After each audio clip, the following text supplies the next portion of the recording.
Job, chapter 13, 1 through 13. Look, my eye has seen all of this. My ear has heard and understood it. What you know, I also know. I am not inferior to you, but I would speak to the Almighty, and I desire to argue my case with God. As for you, you whitewash with lies. All of you are worthless physicians.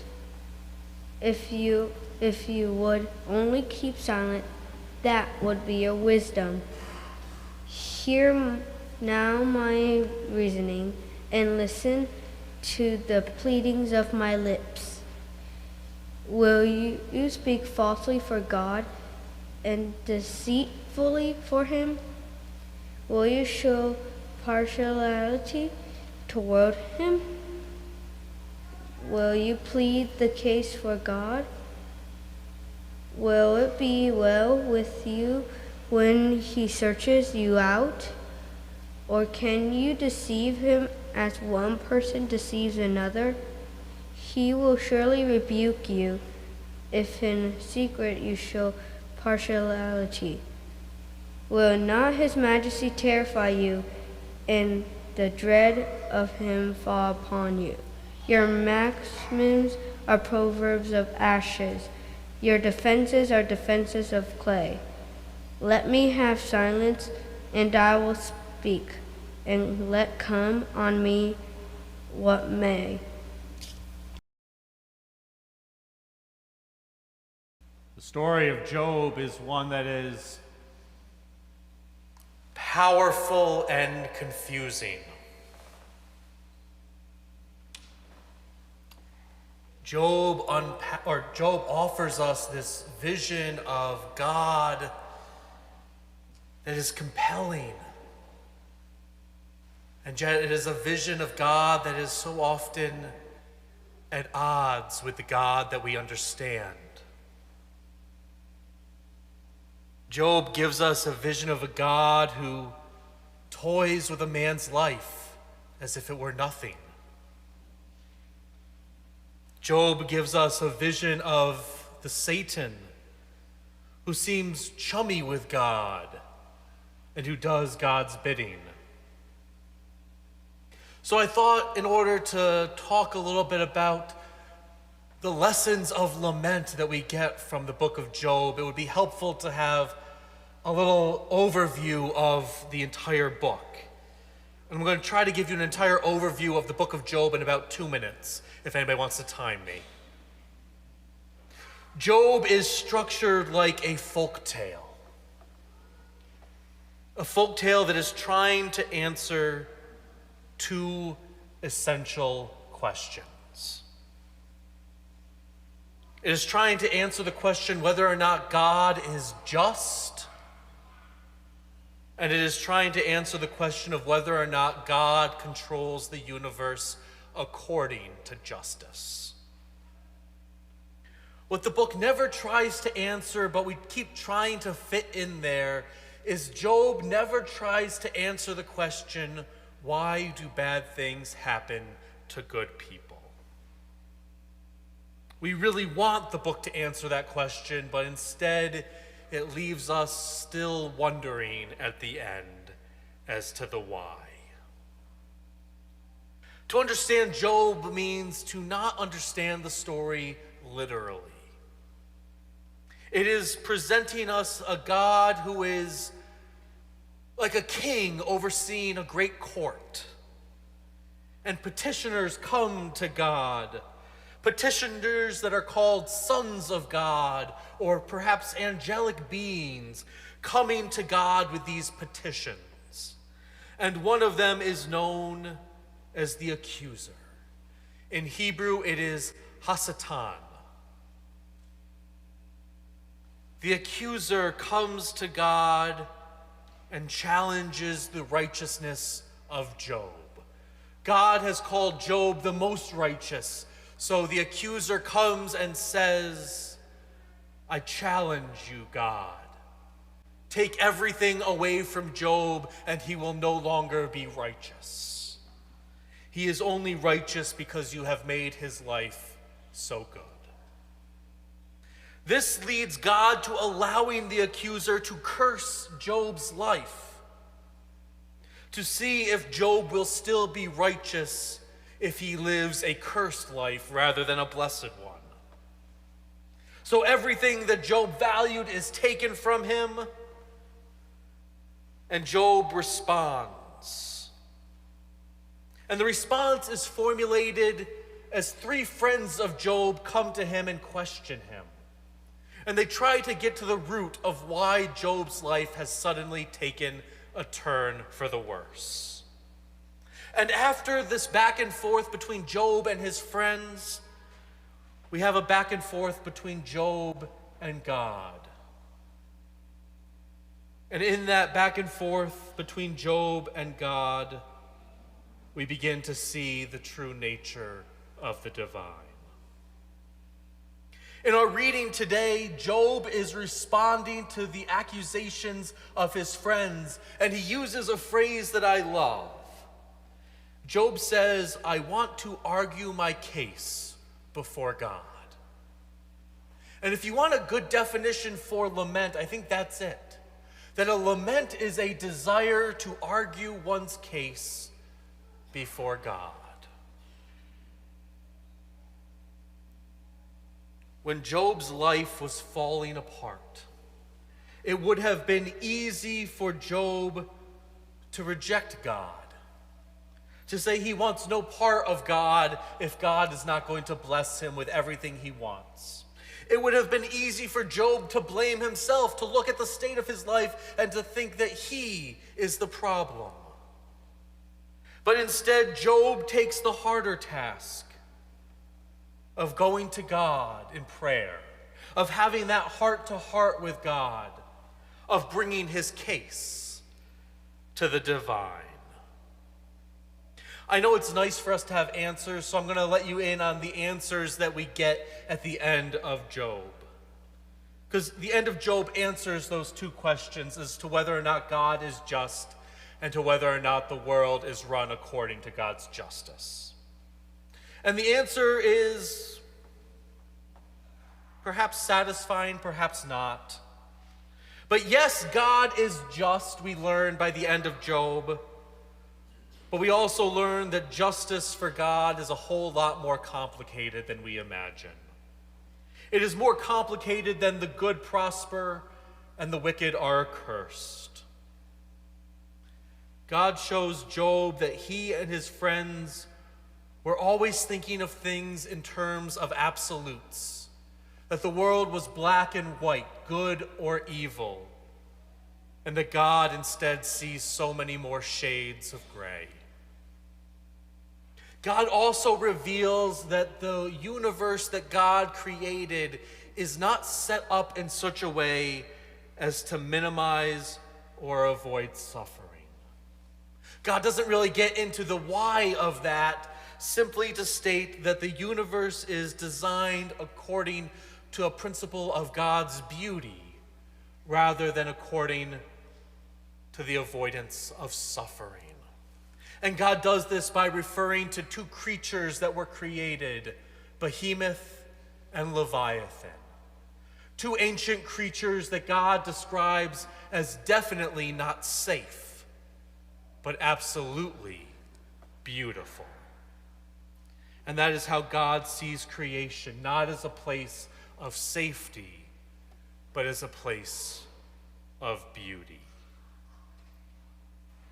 Again, we have to remember Job is not telling a literal story. It is a folk story in order to get us thinking about the nature of God's justice and our response to God's acts in our lives. So in that short passage that Ruth shared with us, that is a very short part of this book where Job is responding to his friends. Specifically, he is responding to a friend named Zophar. Zophar comes to Job and tells Job that if he is suffering, it must be his own fault. Job is righteous, sinless before God, but Zophar comes to him and says, if something has gone wrong in your life, you must have done something wrong. You must have sinned against God, even if you didn't know it. And then Zophar goes one step further. Zophar suggests that Job should probably suffer a little bit more. That if he has sinned against God, then his suffering is not enough. That he should suffer completely. Again, remember, Job and his friends think in terms of absolutes. There is either good or bad, righteous or sinful, rather than the shades of gray in which God thinks. But I think Zophar touches on something that is in the core of human belief. Maybe not everyone thinks this way, but I think a lot of people do. Zophar touches on the idea that we deserve the hardship that we go through. How many people in our world today think they deserve the hardship that they go through? Or have given up speaking to God because of the struggles that they go through in life? Zophar suggests to Job that he has no reason to complain to God. And Job comes back with what we might say is a willingness to trust in God to be God. Job suggests to us that when we don't bring our raw honesty before God, we are not protecting God and we are not protecting ourselves. Instead, those times when we refuse to be fully honest with God, those are the times when we are limiting God. That we are putting God in such a small box that says, God can only handle me when I'm at my best. Job reveals to us how foolish this line of thinking is.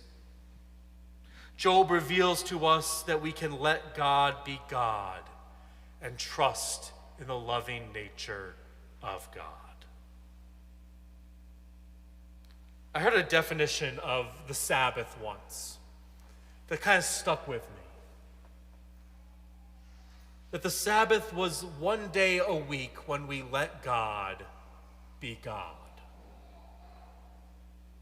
That we spend 6 days of the week carrying the weight of the world on our shoulders. And that the Sabbath gives us one day every week to remember to put God in charge, to let God be God. And that when we learn to let God be God, we begin to realize that God is a lot better at God's stuff than we are. Job's friends had such a limited understanding of who God was. They understood God as the one who punished the wicked and rewarded the righteous. And that is about as far as they understood God. That God did not listen, God did not care, God did not love. God is a God solely of divine justice. But throughout the course of the book of Job, Job discovers that God is so much more than that, so much bigger than that.